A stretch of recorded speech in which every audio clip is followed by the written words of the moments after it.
আসসালামু আলাইকুম। Welcome to my channel ঝলমালিয়া এসএসের পক্ষ থেকে আপনাদেরকে স্বাগতম। কেমন আছেন বন্ধুরা?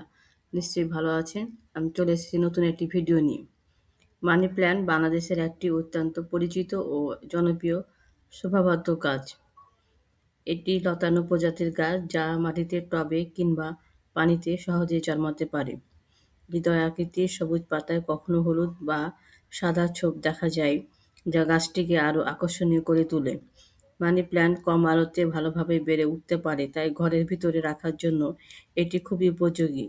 বাসাবাড়ি, অফিস, দোকান বা বারান্দায় এই গাছ শোভা বাড়ায়। অনেকে বিশ্বাস করেন এই গাছ ঘরে সৌভাগ্য, শান্তি ও আর্থিক সমৃদ্ধি নিয়ে আসে। তাই ব্যস্ত মতে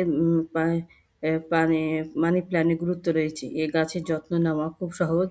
সপ্তাহে ২-৩ দিন পানি দিলে যথেষ্ট, তবে অতিরিক্ত পানি দিলে পাতা হলুদ হয়ে যেতে পারে। সরাসরি তীব্র রোদ এড়িয়ে হালকা আলোতে রাখাই উত্তম। মাঝে মধ্যে শুকানো বা হলুদ পাতা কেটে ফেললে গাছ আরও সুন্দরভাবে বেড়ে ওঠে। মানি প্ল্যান্ট শুধু সৌন্দর্যের জন্যই নয়, পরিবেশের জন্য উপকারী। এটি বাতাসে ক্ষতিকর উপাদান শোষণ করে ঘরের বাতাসকে তুলনামূলকভাবে বিশুদ্ধ রাখে। সহজ পরিচর্যা, সৌন্দর্য ও ইতিবাচক বিশ্বাসের কারণে মানি প্ল্যান্ট সকল বয়সের মানুষের কাছে একটি প্রিয় গাছ।